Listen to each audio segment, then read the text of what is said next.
Assalamualaikum warahmatullahi wabarakatuh. Saya Ria Aristi dari semester 4 ingin memaparkan materi dari Hukum Kepartaian dan Pemilu di mana tentang sejarah kepartaian dan politik pemilu di Indonesia itu pada masa Orde Lama, Orde Baru, Reformasi, dan masa sekarang. Nah, sejarah pemilu pertama di Indonesia dimulai pada masa Orde Lama dengan diselenggarakannya pemilu 1955 yang merupakan pemilu pertama sejak Indonesia merdeka. Sebenarnya pemerintah telah merencanakan penyelenggaraan pemilu pada awal tahun 1946 melalui maklumat Wakil Presiden Muhammad Hatta tanggal 3 November 1945. Nah, maklumat tersebut menganjurkan pembentukan partai-partai politik dan merencanakan pemilu untuk memilih anggota DPR dan MPR. Namun, rencana tersebut tidak dapat direalisasikan karena pemerintah yang baru terbentuk belum memiliki kesiapan dalam menyusun perangkat hukum pemilu. Nah, kondisi keamanan negara itu masih belum stabil akibat konflik internal dan ancaman dari Belanda yang ingin kembali menguasai Indonesia, serta pemerintah masih fokus pada upaya mempertahankan kemerdekaan dan melakukan konsolidasi pemerintahan. Walaupun demikian, pemerintah tetap menunjukkan komitmennya untuk melaksanakan pemilu dengan menyusun berbagai peraturan, seperti Undang-Undang Nomor 27 Tahun 1948 yang kemudian diubah menjadi Undang-Undang Nomor 12 Tahun 1949. Nah, peraturan tersebut akhirnya disempurnakan melalui Undang-Undang Nomor 7 Tahun 1953 yang menjadi dasar hukum pelaksanaan Pemilu 1955. Pemilu 1955 dilaksanakan dalam 2 tahap. Tahap pertama berlangsung pada tanggal 29 Desember 1955 untuk memilih anggota Dewan Perwakilan Rakyat, sedangkan tahap kedua dilaksanakan pada tanggal 15 Desember 1955 untuk memilih anggota Dewan Konstituante yang bertugas menyusun dasar baru. Pemilu ini dilaksanakan secara langsung, umum, bebas, rahasia, jujur, dan adil, serta diikuti lebih dari 30 partai politik, organisasi kemasyarakatan, dan calon perseorangan. 4 partai yang memperoleh suara terbesar adalah Partai Nasional Indonesia, Masyumi, Nahdlatul Ulama, dan Partai Komunis Indonesia. Keberhasilan penyelenggaraan pemilu ini mendapat pengakuan dari berbagai kalangan, termasuk dunia internasional, karena berlangsung dengan tertib, aman, dan demokratis. Para pejabat pemerintah yang ikut menjadi peserta pemilu juga tidak memanfaatkan jabatan maupun fasilitas negara untuk memenangkan partainya sehingga persaingan politik berlangsung secara sehat. Meskipun pemilu 1955 ini dinilai berhasil, keberhasilan tersebut tidak dapat dilanjutkan setelah Presiden Soekarno ini mengeluarkan Dekret Presiden 5 Juli 1959. Indonesia memasuki masa demokrasi terpimpin melalui dekret tersebut. Konstituante dibubarkan dan Undang-Undang Dasar 1945 juga diberlakukan kembali. Selanjutnya, DPR hasil pemilu 1955 juga dibubarkan dan digantikan dengan DPR gotong royong. Sedangkan MPRS dibentuk dengan anggota yang diangkat langsung oleh Presiden. Akibat perubahan sistem politik tersebut, mekanisme demokrasi melalui pemilu tidak dapat dijalankan. Selama masa demokrasi terpimpin, tidak pernah diadakan pemilu sehingga rakyat kehilangan kesempatan untuk memilih wakilnya secara langsung.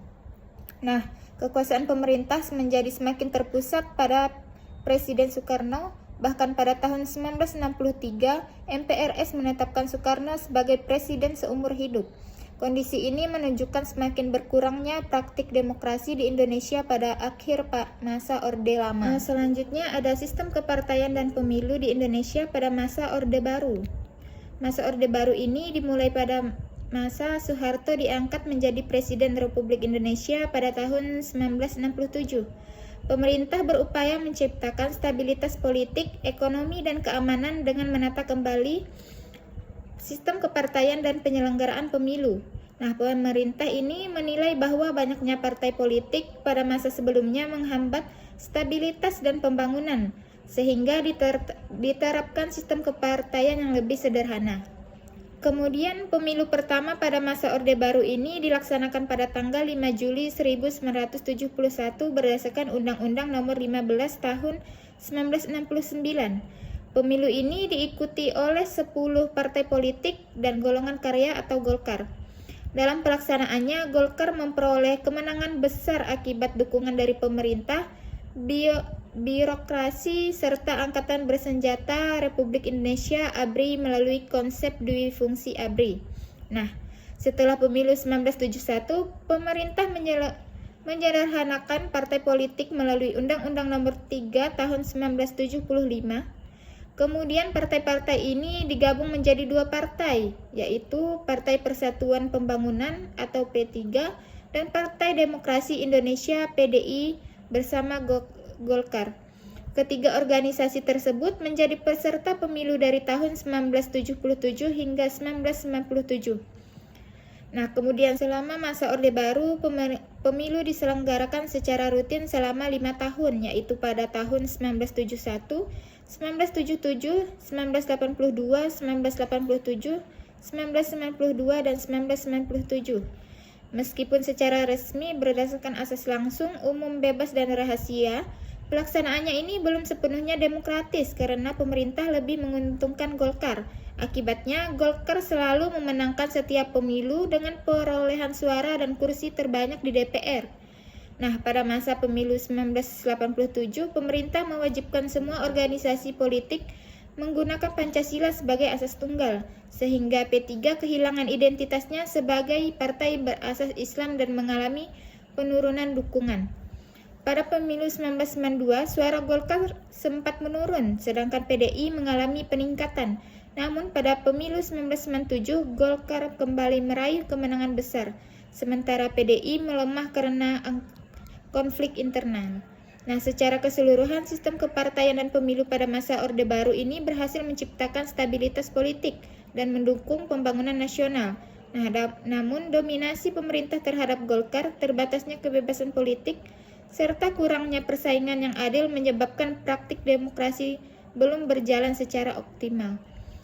Kondisi tersebut akhirnya mendorong lahirnya reformasi pada tahun 1998 yang membawa perubahan menuju sistem politik yang lebih demokratis.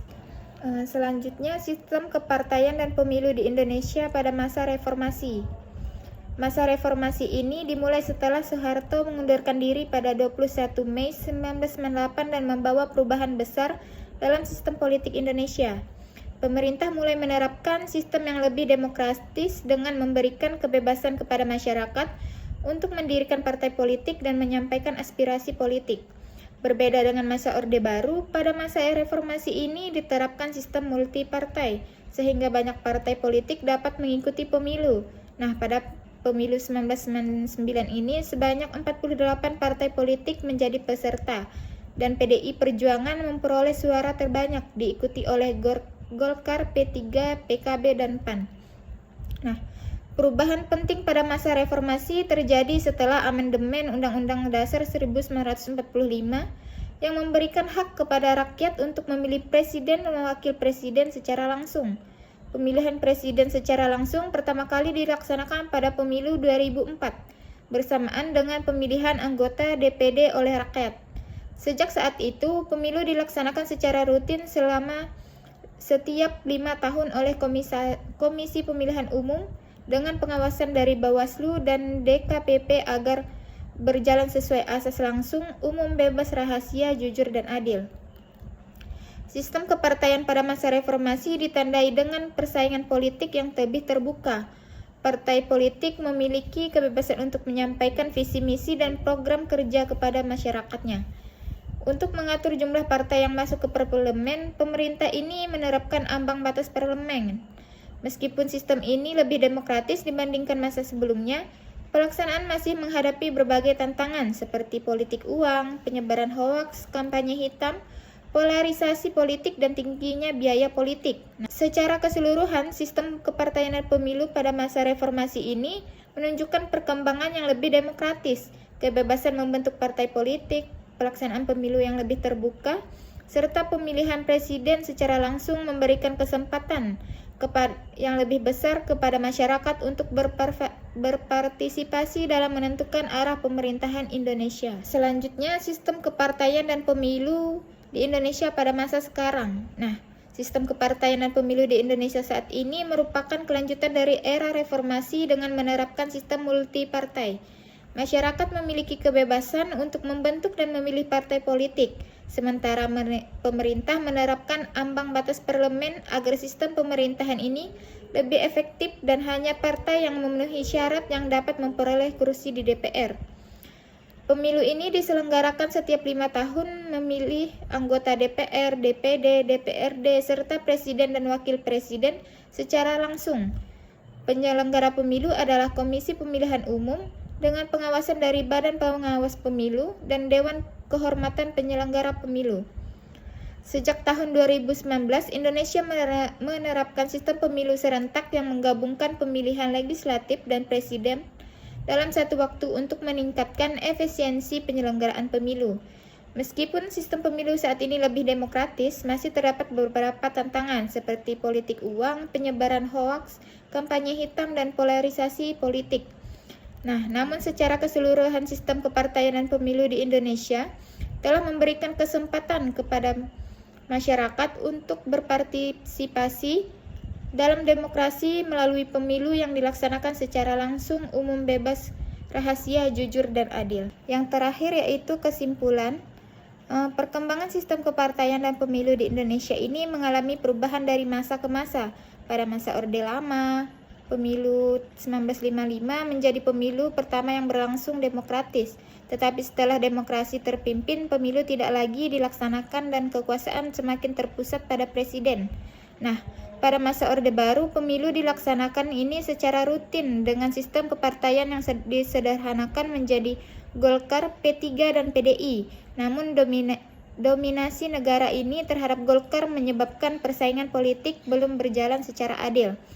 Kemudian memasuki era reformasi, sistem politik ini menjadi lebih demokratis lagi dengan diterapkannya sistem multipartai, kebebasan mendirikan partai, serta pemilihan presiden secara langsung sejak tahun 2004. Nah, hingga masa sekarang, pemilu ini dilaksanakan secara langsung setiap 5 tahun oleh lembaga independen seperti KPU dengan pengawasan Bawaslu. Meskipun masih menghadapi tantangan seperti politik uang dan polarisasi politik, sistem pemilu ini terus berkembang untuk memperkuat demokrasi dan meningkatkan partisipasi masyarakat. Hanya itu yang dapat saya sampaikan. Assalamualaikum warahmatullahi wabarakatuh.